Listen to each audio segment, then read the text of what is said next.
Est-ce qu'il y a des questions avant qu'on commence? Moi, j'ai une petite question sur Shabbat, je ne sais pas si on peut. Oui. Ma femme a entendu dire qu'on avait le droit de mettre un kumkum sur minuterie, de faire bouillir l'eau avant Shabbat, de mettre sur minuterie, donc ça va s'arrêter pendant Shabbat, à 10h du soir, ça reprend à 10h du matin. Un kumkum? Oui. C'est le même principe qu'un kumkum de Shabbat? Non, oui, c'est un kumkum de Shabbat, mais on le met sur minuterie. Donc l'eau, elle redescend, elle redevient froide et après elle redevient chaude. Ouais.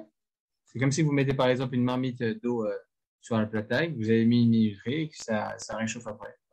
Donc ça, c'est autorisé. Oui.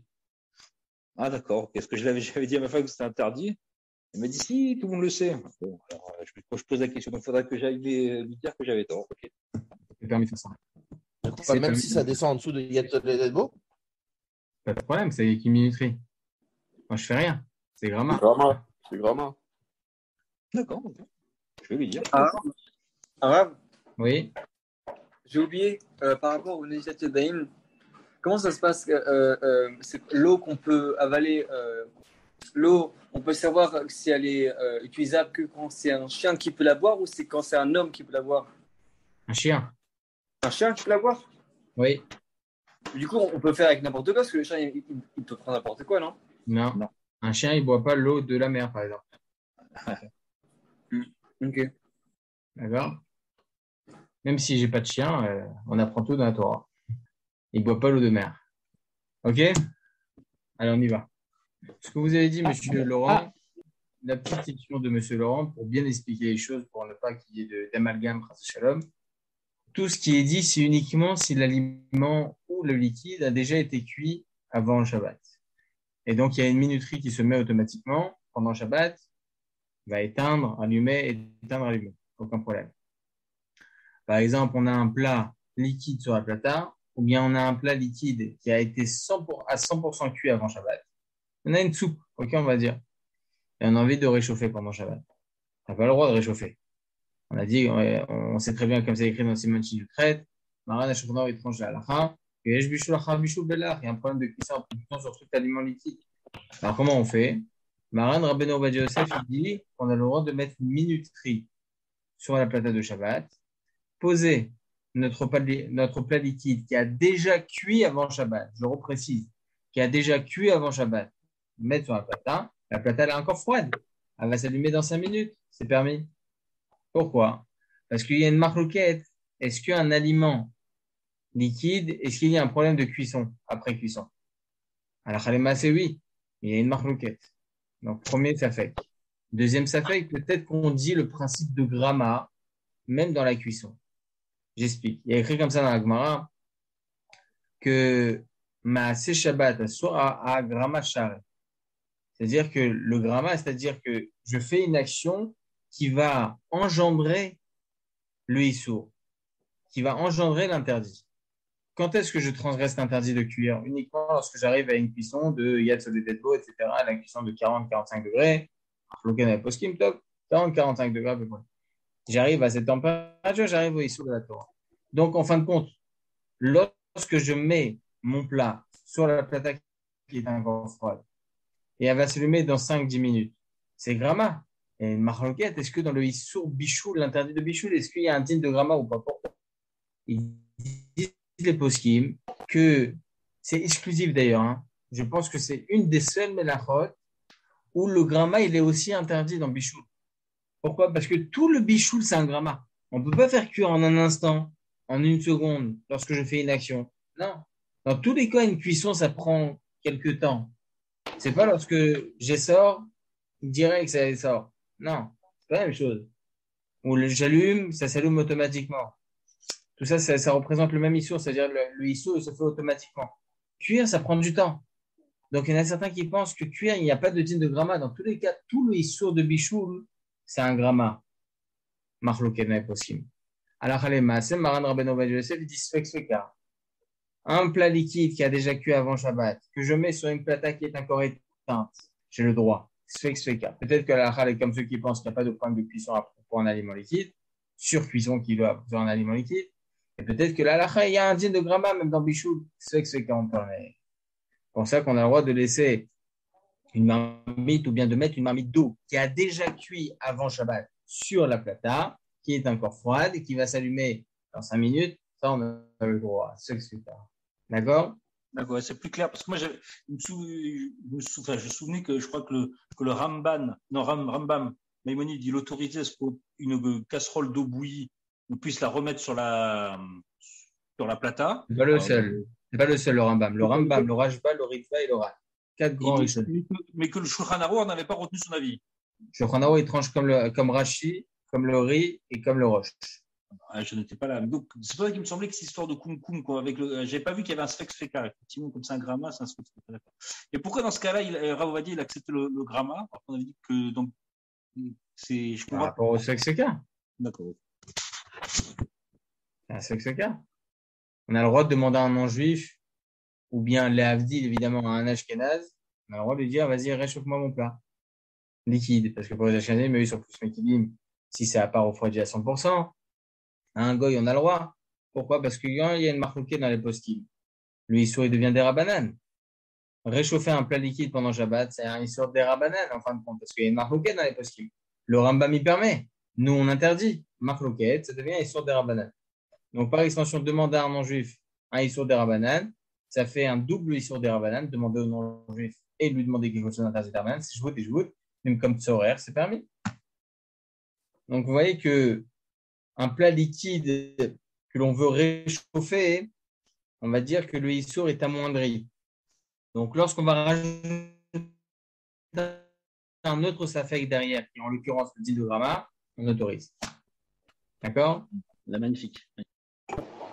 J'ai lu dans le livre du Rav Shimon Baruch qu'on n'avait pas le droit de poser, et ça m'apparaît un peu bizarre, de poser une marmite sur la plata si elle n'avait pas été posée avant Shabbat. Alors, il ne précise pas liquide, pas liquide. Il dit on n'a pas le droit. Est-ce qu'il peut-être fait référence au Rambam qui dit que même un métal, il y a un problème de bichoul? Aujourd'hui, il n'y a plus de ça. Alors, Joseph, il dit que ça n'existe plus aujourd'hui. Un métal, il reste la même forme. À l'époque, lorsqu'on mettait un métal sur du feu, sur une source de feu, ça changeait, ou bien ça devenait plus souple, ou bien ça durcissait. Mais aujourd'hui, ça n'existe plus, ça. Regardez les références. Justement, j'arrive pas à comprendre comment il a. Il n'y a pas de référence? Non. Je vous enverrai la photo. Ah ouais. Et j'avais une question. Est-ce qu'on a le droit de poser sur la plata des fondants au chocolat pour les réchauffer? Les fondants au chocolat, le chocolat à l'intérieur, il a été au four ou bien ils l'ont rajouté après le chocolat? Il est passé d'abord au four, mais à l'intérieur, c'est liquide. Pas grave. Comme le beignet, par exemple, beignet à la confiture. Le Rav Joseph, il permet. Il dit on va sur la majorité. Ah oui, mais la majorité, elle est fondante. Hein. Oui, la majorité, c'est justement, c'est un fondant. C'est pas fondant maintenant. Ça va être fondant dans quelques instants. Ah, il dit Maran à Shulchan oui, Aruch. mais c'est pas l'intérieur. Pour moi, il est pas cuit parce qu'il y a le chocolat. Oui, mais c'est sa statue, c'est son. Elle a fait beaucoup, ma femme, des. Son statut, il est comme ça. C'est sa texture, voilà, exactement. C'est la pas cuisson qui est comme ça. Voilà, c'est sa consistance. Ouais, vous savez, sur chaque aliment, vous allez toujours avoir une surcuisson. Vous avez des aliments où, par exemple, moi, j'ai demandé au Rav Yisrael, d'ailleurs, je l'ai enregistré, c'est le cours sur Torah Box. Je sais pas quand est-ce qu'ils vont le mettre, le shiur de Halakha Time, sur, par exemple, le roast beef. Le roast beef ne se mange que rosé. D'accord? Le roast beef ne se mange que rosé. Parce que s'il est cuit plus, ça devient du caoutchouc. D'accord? En tout cas, moi, le gabaï de ma synagogue, il est bouché. C'est lui qui m'a dit tout ça. D'accord? Il va ouvrir sa boucherie à Israël. Une petite publicité. Donc, et il m'a dit que le roast beef, non, ça se mange pas. Et je lui ai dit, mais il y en a certains qui ne supportent pas le rosé. Ils n'aiment pas, ça les écœure. Donc, même s'ils vont manger du caoutchouc, ils préfèrent. Ils mangent de la viande dure, comme ça, ils préfèrent. Et j'ai demandé au Rav Yisrael Yosef, il m'a donné une tchouba. Il m'a dit qu'étant donné qu'il y en a certains qui ne mangent pas rosé, il y en a d'autres qui mangent rosé, assourd de réchauffer un roast beef pendant Shabbat. Assourd. Mais là, ce qui n'est pas le cas pour le fondant au chocolat, tout le monde le mange comme ça. Tout le monde le mange comme ça.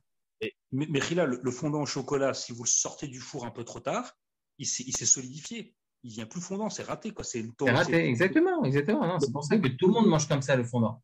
C'est la façon habituelle. Si on le fait sur la plata, on va continuer la. Non, on continue pas. C'est mistamek vera l'eau. C'est-à-dire, il va se détériorer le fondant. Il va se détériorer. Plus il va continuer à cuire, plus il va se détériorer. Parce que ma fille, elle a fait ce Shabbat 20 fondants, je lui ai interdit la plata, quoi. Ah non, la pauvre. La pauvre. Vous, on l'a mangé, hein, vous aussi, vous plein. C'est dommage. Non, c'est permis, il n'y a pas de problème. Je vais vous expliquer, il y a un chocolat. Moi j'avais même doute. Et il n'y a pas de problème avec l'œuf cru qui est dedans. L'œuf cru? Pourquoi un œuf cru? Il y a le chocolat mélangé avec de l'œuf cru, c'est une préparation. Le chocolat, il a déjà été cuit, mais l'œuf, il a jamais. Il est cuit. Ah non, j'ai pas compris là. J'ai pas compris. On va loin là, ça va trop loin. Faut pas exagérer. Non, j'ai pas compris. Les éléments, ils ont été mélangés ensemble. Un fondant au chocolat. Vous prenez de la farine, des œufs, du chocolat. On est bien d'accord jusque-là? Oui. Des œufs. Voilà. Mais vous faites cuire tout ça au four. Oui. Voilà, oui, c'est le problème. Il reste une majorité intérieure qui n'est pas cuite du tout.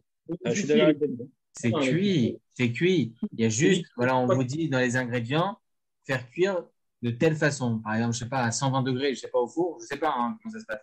Ok, 120 degrés au four pendant 15 minutes. Je vous dis des bêtises, d'accord? Cuit. Même si c'est liquide, ça s'appelle cuit. C'est la façon habituelle de le manger. C'est pas comme une pomme, par exemple. Une pomme, il y a un sur bichoule.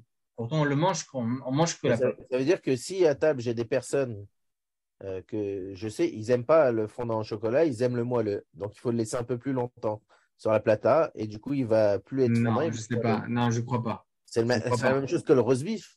Non, je crois pas. Je crois pas parce que là, c'est pas la majeure partie, c'est 99% des gens, ils mangent des fondants comme ça. Non. Donc, vous nous autorisez le fondant sur la plata. Bon, mais c'est pas moi, c'est le Rabbi Joseph.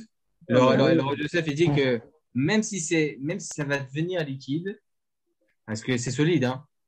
Non. Oui. Bien d'accord. Si. Regardez, écoutez bien. Prenez le fondant que vous avez sorti au frigidaire, coupez-le, c'est solide à l'intérieur. Si vous le mettez sur la plata, ça va devenir liquide. STP. Non, si c'est dans la plata, ça devient à un moment donné liquide. Attendez une petite seconde. Comment? Je connais le fondant. Le fondant, il reste un peu solide quand même. Même s'il est fondu, il est chauffé très fort, il reste liquide. Oui. Non, mais lorsque vous prenez, par exemple, les fondants au chocolat, vous les mettez au frigidaire. Le lendemain matin, vous les prenez, vous coupez à l'intérieur, c'est pas liquide. On est bien d'accord, c'est pas liquide. C'est solide. Lorsque vous allez le réchauffer sur un plata, là, le noyau coulant, il va couler. C'est comme ça que ça se passe. On est bien d'accord. On est dans le même moule, donc on puisse dire. D'accord? Ça, il y a une marloquette dans les post-it. Il y en a certains qui disent, mais étant donné que ça va devenir liquide, c'est problématique. On a un Shulchan Aruch, mais fourrache. Maran à Shulchan Aruch, il dit que à l'époque, il faisait des moulietta. C'est quoi moulietta? C'est un style de comment on appelle ça? Comment on appelle ça moulietta? Mince, des omelettes comme ça, des omelettes avec de la farce, etc. Et ils mettaient de la graisse à l'intérieur.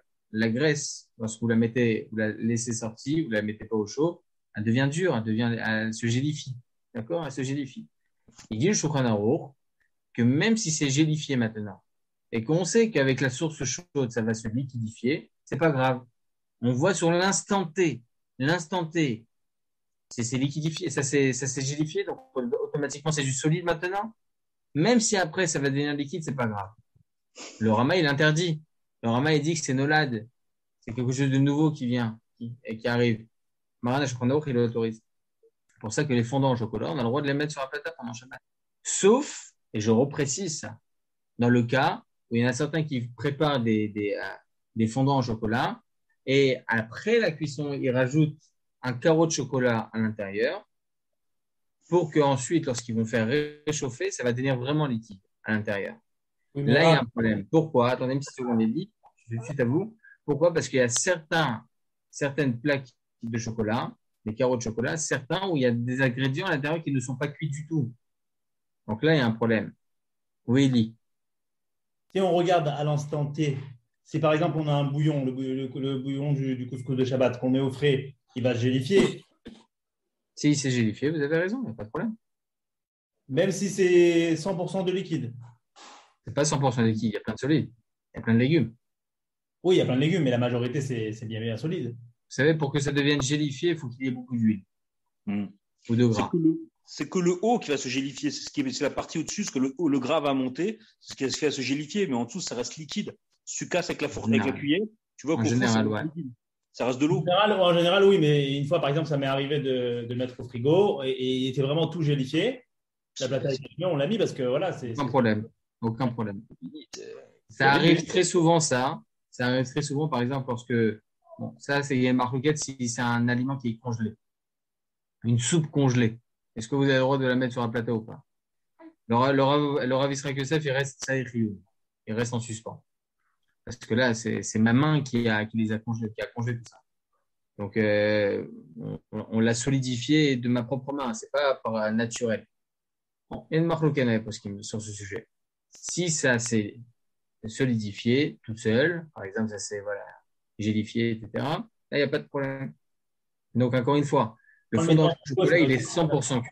Hein? Lorsqu'on le met au frigo, c'est nous qui l'avons gélifié. Non. Vous l'aurez laissé à l'extérieur, il l'aurait gélifié aussi. D'accord, ok. D'accord? Dites-moi, Rav. Oui, monsieur Drey. J'ai vu dans le livre du Shabbat, parce que j'ai cherché une halakha, ma belle-sœur m'a posé une question, elle m'a dit, est-ce qu'on aurait le droit de faire de la purée avec des flocons de pommes de terre Shabbat? Pendant Shabbat? Ouais. Uniquement si la préparation elle devient liquide.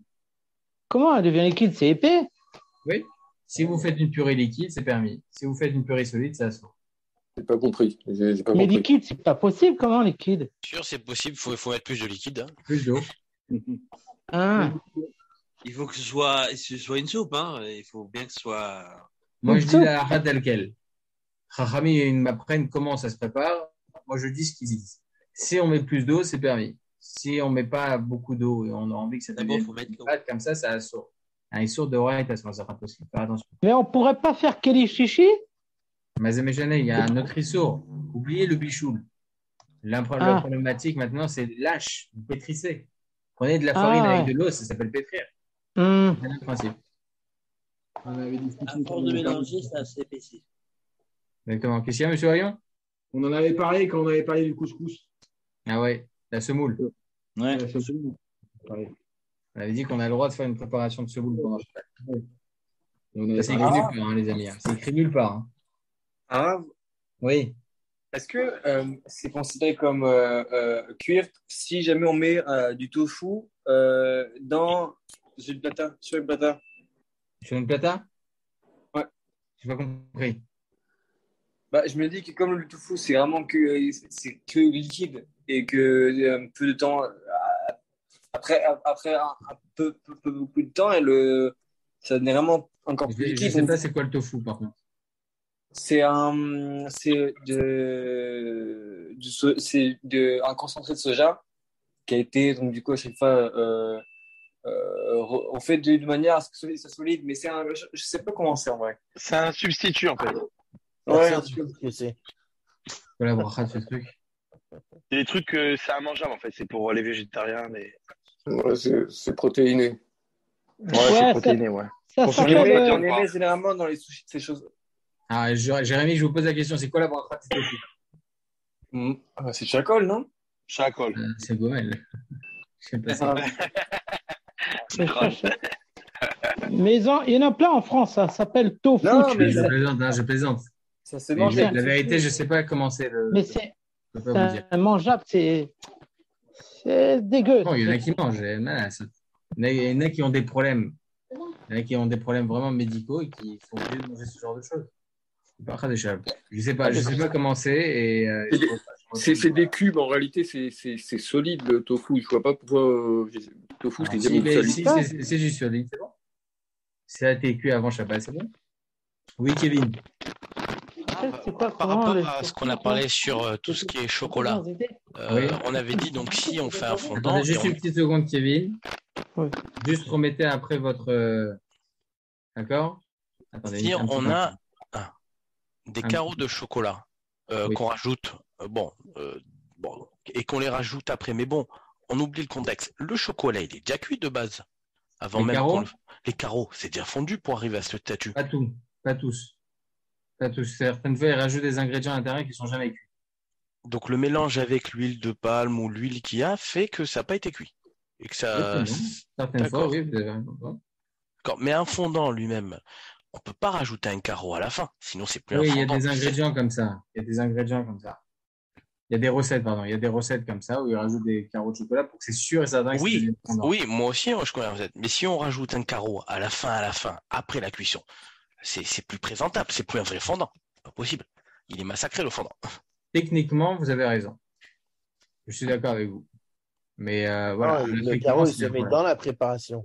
Exactement. Après, sinon, avant cuisson. Il va pas tenir avant cuisson. Après, on peut rien mettre. Je suis d'accord avec vous. En tout cas, je sais qu'il y a des recettes comme ça, qui les mettent après. Ils rajoutent à l'intérieur par-dessus, hop, ils le mettent à l'intérieur. Donc c'est sûr et certain que ça devient fondant. Oui, parce qu'en fait, comme c'est difficile au niveau de la pâtisserie, ils mettent un carreau de chocolat et après ils vont le réchauffer. Et c'est au moment de le réchauffer, ça va devenir liquide. Mais ça, c'est ceux qui ont raté leur cuisson, quoi. C'est ça, ceux qui maîtrisent pas. Il faut qu'on les forme. Mais je pense que David connaît bien le fondant et il faut bien connaître la cuisson et d'un coup, c'est moelleux, quoi. Ça se coupe, ça coule. Finalement, c'est un cours de cuisine. Là. Ah bah oui. À la pâtisserie française, oui. Pâtissier dans le groupe en plus, Ravin. Vous vous rendez compte? Il faut que je fasse attention à ce que je dis. Tov, on va faire aussi le Nishmat, Yohanna, Chaim, Ben, Perla. Yohanan, vous voulez dire? Pour le réfléchissement aussi, pour Rav. Comment? Pour le rêve. Oui, monsieur Wayon. Yohanan, Chaim, Ben, Perla. Et Tamo, Thérèse, Bat, et Boa, Frecha. C'est quoi les toits, ça va? Non, les Nishmat. Pour le Chaim, la Medim, dites-moi. Pour le Nishmat, Rabbi Yehuda, Binyamin Serero. Nina Batogénig. Le Nishmat, Rav. Oui. Binyamin Yaakov, Ben Zohari, Tili Nishmatot, Allez, les amis. Pour ce qui nous reste. Rav, excusez-moi. Oui. Pour le réfléchissement pour Elinor Batester. Le schéma pour Elinor Batester. Et pour Rémi Binyamin Zev. Et pour tous les malades d'Israël, Bezrat Hachem Barach. Amen, amen. Alors, les amis, on était dans le Chod Netilat Yadayim et jeudi, on a développé un bon sujet. C'est en ce qui concerne le fait de faire Netilat Yadayim sous le robinet. Je parle encore une fois, je le répète, Netilat Yadayim de Motzi, d'accord? Ou ce Netilat Yadayim, on est obligé de faire avec un keli, d'accord? Et donc là, on veut savoir est-ce que mettre les mains sous le robinet, c'est peut être considéré comme étant Netilat Yadayim ou pas. Alors, on avait soulevé peut-être 3 problématiques. Je vais en citer 2, juste pour faire un petit rappel rapide, parce que ça va être aussi le sujet après, qui est rapporté par le Kafarim et le Ben Ishraï. On verra Bezrat Hashem ensemble, si on a le temps.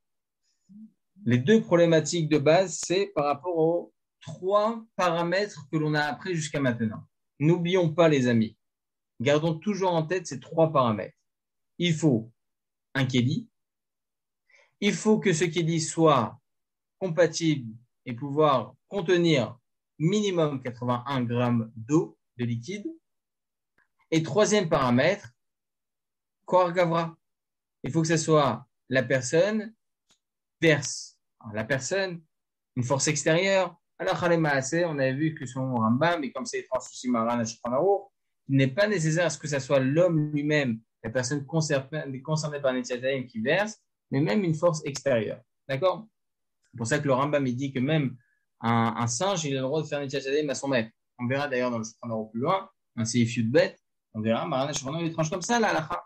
Et si un singe, il a versé sur les mains de son maître, on est quitte de Netilat Yadayim. D'accord? Comme ça, on a vu la halakha. Mais ce qui nous intéressait, c'est le Koar Gavra. Donc, on vient d'en parler maintenant. Donc, Maran Ashkanor, enfin, du moins Maran Rabbeinu Ovadia Yosef, pardon, excusez-moi, il tranche la halakha que si une personne souhaiterait, je reste au conditionnel encore parce qu'il y a un 2e paramètre qu'on va essayer de voir est-ce que ça serait problématique ou pas. Une personne qui souhaiterait, en cas de force majeure uniquement et exclusivement, faire Netilat Yadayim en mettant les mains sous le robinet, il faut ne pas oublier ouvrir, fermer le robinet. Comme ça, il tranche dans les Yalkut Yosef. D'ailleurs, c'est une nafkamina, hein. Si vous avez des robinets comme ça, ou lorsque vous juste vous mettez la main en dessous, ça s'allume. Ça, c'est pas bon. Ça, c'est évident que selon tout le monde, ça sera pas bon. Parce qu'il faut une force à moi. Alors, il y en a un qui m'a dit Shabbat dans ma communauté, il m'a dit, mais lorsque je mets ma main, c'est ma force. C'est ça qui va faire en sorte que l'eau va tomber. Non, c'est rien. Il n'y a rien qui est fait. Il n'y a aucune action qui est faite. Donc, à mon humble avis, c'est pas du tout suffisant. D'accord? Et donc, on avait vu, donc, il y a le Kohar Gavra, et donc, il faut ouvrir, fermer. Maintenant, la question qui est posée par les poskim, et c'est ce qui va justement mettre en difficulté cette halakha, est-ce qu'on va considérer la robinetterie comme étant un keli? Parce que ça fait partie des 3 paramètres. Est-ce que la robinetterie en elle-même est considérée comme étant un keli, comme un ustensile pour pouvoir faire nettoyer, qui est, on rappelle, un paramètre qui est inéluctable. C'est-à-dire, on ne peut pas maintenant dévier de ce paramètre-là. Si on n'a pas de keli, on ne peut pas faire nettoyer. Il n'y a pas d'autre solution. Donc, est-ce que la robinetterie peut faire office de keli? C'est ça la chéla. On a rapporté une marloquette et on a tranché la halakha que oui. Béchat attraque uniquement. En cas de force majeure uniquement. Pour ça qu'encore une fois qu'on a dit, une personne qui n'a vraiment pas de la possibilité de pouvoir faire Netilat Yadayim en bonne et due forme, il a la possibilité, en cas de force majeure, de mettre les mains sur le robinet, ouvrir, fermer, et comme ça, il peut procéder à l'ablution des mains. Je préciserai quand bien même ce que vient de nous apprendre le Rama. Regardez, venons voir ensemble, les amis, le Rama, ce qu'il nous dit à ce sujet. À la fin du Seif Zayin, à la fin de la Halakha Zayin, grâce à David, on vous a envoyé le scan de toutes les pages. Regardez la page, je vais voir c'est quelle page chez vous. Alors, la page 1, 2, 3. La page numéro 3. Avant-dernière ligne dans le Rama.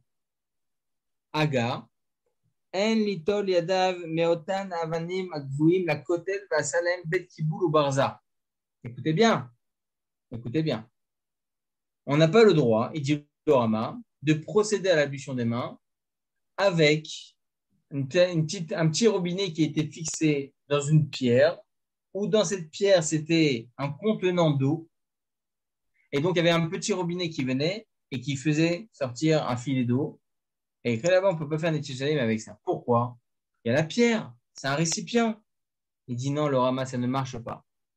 On va le voir pourquoi. Si maintenant la pierre elle était déjà considérée comme un réceptacle avant qu'on la colle au mur, elle avait ce titre-là de Keli avant qu'on la colle au mur, là, dans ce cas-là, on pourra. Regardez ce qui est très intéressant.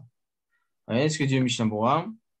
Alinéa Memchet, en bas, donc deuxième paragraphe en bas dans le Mishnah Berurah, il dit comme ça, Agvuim, donc les pierres qui sont fixées, des Netilat Yadayim Kli Bainan. Il nous faut obligatoirement un ustensile, un ustensile pour pouvoir faire Netilat Yadayim. Vekivan Chen Gvuim Bakotel, étant donné que ce Kili là, il est collé au mur, Aren Kekotel, c'est comme un mur. On le fait rentrer de manière intégrante au mur. Ve'en Shem Kli Alem, on ne peut plus laisser ce titre-là de Keli, Afalpi, Salem, Bet Kiboul, même si c'est un récipient, même si ça peut contenir de l'eau, une bonne quantité, ça ne marche pas. D'accord? On continue pas le Mishnah Berurah. J'aimerais juste que l'on voie ensemble pour le temps qui nous reste, les amis, la linéa 36 dans le Meorot HaMizrach. Je vous dis exactement c'est où chez vous. Meorot HaMizrach, la page numéro 4. En bas, alinéa 36. D'accord? Et écrit quoi? Donc, c'est ce qu'on a dit dans le Rama, que cette pierre-là, qui est un récipient, qui colle au mur, ne peut pas faire office de Keli parce qu'il est collé au mur. Mais la reine, et c'est pour cela, Kata Beshut Or Letzion, il tranche le Rabbi Tzion Abashaoul, chez Abrazim, chez la Noakvim Bakatali, les robinetteries qui sont collées au mur aujourd'hui, vous allez voir, c'est quoi le puzzle de ce qu'on a dit depuis le début. En Alem Shemkli, ils n'ont pas le titre d'ustensile parce qu'ils sont collés au mur. Et donc, comment le Rav Yisraël Yosef, lui, il tranche la halakha qu'en cas de force majeure, lui, tu peux considérer ça comme un Keli? Pourquoi? C'est collé au mur. C'est pas un kéli. Et comme je vous l'ai dit, messieurs, c'est vraiment quelque chose, on peut rien y faire. C'est-à-dire, on peut pas passer devant ce paramètre. Si on n'a pas de kéli, on mange pas. En malasot. Alors, regardez. Ve'av, kshaberes sagoura yamakom marcha tzinor asmo yachashem keli, afilo achi eno kli. Kivan shebizmanu atkanat tzinor va'aberes nase betzura kazot, shebitchila koveim et tzinor bekotel verach hakafta markivim et aberes. Aujourd'hui, on met la robinetterie, on fait passer dans les murs la robinetterie, et ensuite, on fait passer la robinetterie. D'accord? Donc, Shatina, on a Sebet qui boule. OK? Rak lacha sheokva bakotel. Et donc, écoutez bien, quand est-ce que cette robinetterie va avoir le titre de récipient qui peut contenir uniquement lorsqu'il va être collé au mur déjà, lorsqu'il va être collé avec sa tuyauterie. Et étant donné que la tuyauterie, elle est déjà collée au mur, quand est-ce que la robinetterie va devenir un bête qui boule, un récipient? Uniquement lorsque cette robinetterie va être collée au tuyauterie, donc au mur. Avec Kavoul, va s'offrakekou, va filou, ma maïm yordim la perez metzino, mechoupa, le chavit, shal gaga, baït, tout l'écrit chez Nathan Bekli, bishum shamaim, lo nishpachim al yadav, yishorot, ma chavit, et là, ouvrim, derech ratzina, omeno, nishpachim, je ne vais pas rentrer dans tous les détails. Va avec kocho, koach kocho, même si il y a un ballon d'eau, etc., on ne rentre pas dans tout ça. Le Rabbi Tzadok Bachot, il dit que c'est pas bon. Oula, ma Yalkut Yosef, cependant le Yalkut Yosef, Katav Beshem Agon Rabbeinu Ovadia Yosef, Fruto Tagen Arlenu. Ok, donc quelque chose, c'est là, d'accord? Il est écrit comme ça, Shamekel Beshad Atrak. On l'a vu, nous ensemble, messieurs. Celui qui est plus souple en cas de force majeure, l'Itom et Berez Amerchoupa, les Chavit Shalagag, Yeshlo Alma Sheismor. Il a sur qui se tenir. On dit voilà kafachaim nere shel haolam yesh lachmesh shelo yitol yadayim me'abrazim shelanu ve'efshad de lo chashiv klal le kafachaim il est beaucoup plus mahmir nimsa shamayim shayu b'chavit enam ba'im al yadav betorchi comme voir les gamins b'darav al ashar et sion od samerhalet. Pourquoi le Rav Yisraël Yosef il est mekel en cas de force majeure? Parce qu'il y a une marloquette sur le sujet. Est-ce que quelque chose qui est fixé au mur il a un din de kili ou pas? Alors Halémassé il n'a pas le din de kili, mais une robinetterie les amis on l'appelle déjà robinetterie. D'accord? On l'a déjà façonné en tant que robinetterie. Donc, il a déjà ce titre-là. Et une marloquette, certes. Alors, Rabbi Yisraël Yosef, il dit, ça fait que des rabanan à kula, béchadatatra. C'est un cas de force majeure. Tu peux être mekel. Ça fait que des rabanan à kula. Nitiat Sodem, c'est que des rabanan. Donc, tu peux être mekel, béchadatatra. D'accord? En tout cas, voilà, les amis. Je voulais vous finir le puzzle qu'on avait vu jeudi. Pour bien faire comprendre, les amis, que toute la problématique qui se tient en ce qui concerne le fait de faire Nitiat Salem directement sous le robinet, sans Kéli, c'est pas par rapport au fait que maintenant, c'est pas mon corps, c'est pas ma force qui ouvre et qui ferme, qui ouvre et qui ferme. Non, c'est pas ça le problème. Le problème, est-ce qu'on considère la robinetterie comme étant un Kéli? Est-ce qu'on considère la robinetterie comme étant un Kéli? Alors, c'est comme on a dit, en cas de force majeure où il n'y a vraiment rien d'autre pour pouvoir faire Nitiat Salem, on a la possibilité de faire de cette façon-là en ouvrant et fermant la robinetterie. Est-ce qu'il y a des questions, les amis? Alors, par exemple, dans l'avion, on peut se servir de cette raison-là. On a des verres dans l'avion. On peut se procurer un verre. Imaginons qu'on n'ait pas de verre. Est-ce qu'on peut le faire? Vraiment, il n'y a rien. Rien. Il y a toujours, mais bon, on va dire théoriquement, il n'y a rien. On a le droit. Et c'est pas mieux de manger avec un mouchoir autour du. Non. On avait dit qu'on ne peut pas se permettre de faire ça uniquement si on n'a pas de source d'eau sur un certain kilomètre. Et quand on dit Kohar Gavra, comment? Quand on dit Kohar Gavra, ça veut dire qu'on lève le robinet une fois à la main droite, une fois à la main gauche, c'est suffisant, ou on doit faire 3 fois? C'est mieux de faire 3 fois, parce qu'il faut arriver quand même à réveiller sur chaque main. Et excusez-moi, oui. Si j'ai bien lu, le Yalkut Yosef, quand il dit qu'il permet, il parle de ce qu'on appelle Doudchémé, je crois, le Chavit qui est sur le gag, c'est le tonneau qui est sur le toit. Mais nous, chez nous. C'est le dernier paramètre que je voulais vous dire. Le dernier paramètre, il dit le Rav Yisraël Yosef, et c'est ce qu'on a lu aussi dans le Orlétion ici, mais pour rappel, il faut que, obligatoirement, ça fait partie des paramètres, il faut que obligatoirement le ballon d'eau il soit au-dessus des robinetteries. S'il est au-dessus des robinetteries, c'est-à-dire on va dire sur le toit ou bien plus haut, ok, automatiquement ça descend et donc ça serait mon corps. D'accord? Mais si maintenant c'est vers le bas, le ballon d'eau il est en bas, donc en réalité tout ce qui se passe lorsque j'ouvre et que je fais, hein, c'est pas ma force à moi qui va ouvrir, qui va faire rentrer l'eau. C'est pas ma force à moi. On n'a pas ça en France. Ouais. Nous, en France, c'est l'eau courante. Ça veut dire qu'il n'y a pas de réservoir. S'il y a des maisons, il y a des ballons. Pour l'eau chaude. On n'est jamais en hauteur. Pour l'eau chaude.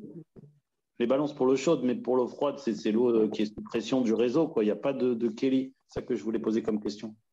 Et vous pouvez faire les avec avec l'essence aujourd'hui? C'est chez Atatrak, là. Hein. Si c'est comme ça, c'est un problème, vous avez raison.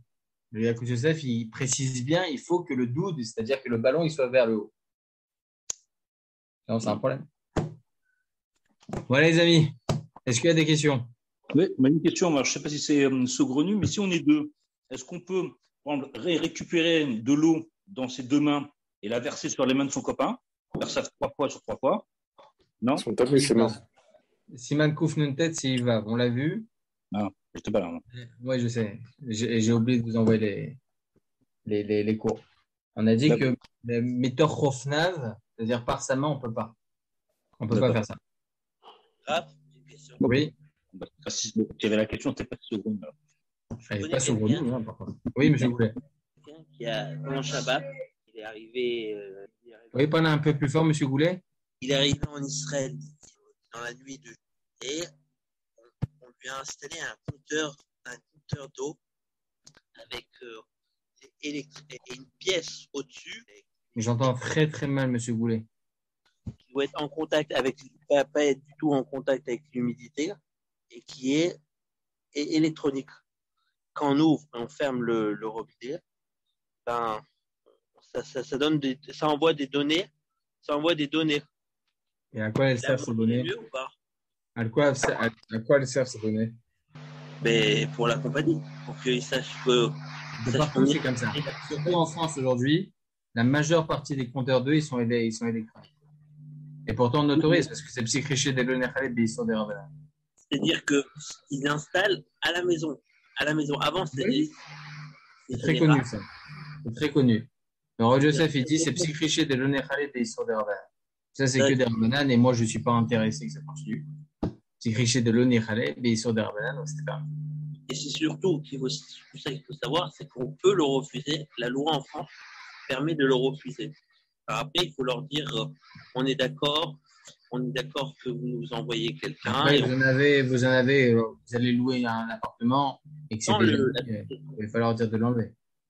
Non, mais on peut leur demander qu'ils mettent pas la PC électronique. Et on les paye pour que ils viennent regarder les chiffres. Ouais. Regarder les chiffres. Ouais, je connais. Top les amis, Chazak Ve'ematz. C'est mieux d'être marmire. Si on peut. Surtout que le compteur, sinon le compteur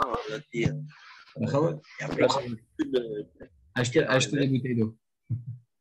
Achetez des bouteilles d'eau. Chazak Baruch les amis, monsieur Rotovot. Des bonnes nouvelles. Merci. À demain soir.